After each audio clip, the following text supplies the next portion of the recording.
આ પેટ્રોલ નીકળ્યું, કાયદેસર પેટ્રોલ જ છે પણ કેવા કલરનું છે તમે એ જુઓ. ગાડી છે સુપર સ્પ્લેન્ડર, આપણે છે ને કાર્બોરેટર માંથી પેટ્રોલ કાઢવાનું છે, આમે નિકાલ પેટ્રોલ નો કલર જે આવે છે ને, જો તમને અહીંયા દેખાતો હશે ગ્રીન ટાઈપ નો, અને જો આ નળીમાંથી આ પેટ્રોલ નીકળ્યું, કાયદેસર પેટ્રોલ જ છે પણ કેવા કલરનું છે તમે એ જુઓ.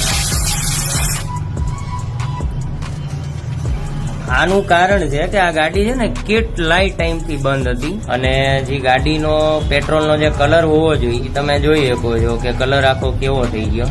ઉપર તમે જોતા હશો કે પેટ્રોલ ટાઈપનું લાગે, નીચે એકદમ ગ્રીન ટાઈપનું છે. ગાડી આપડીને આવી ને, ગાડી બંધ હાલતમાં જ હતી. જોઈએ પાવર આઉટપુટ તો બરાબર છે, પાવરનું તો કોઈ પ્રોબ્લેમ નથી, પણ કાર્બોરેટર સાફ કરીએ અને બીજું શું છે કે લીવર વાયર આમાં છે જ નહીં, નાખીએ અને જોઈએ શું થાય છે. બાકી તમારામાંથી કેટલા લોકોએ ગ્રીન કલરનું પેટ્રોલ જોયું છે કોમેન્ટ કરજો.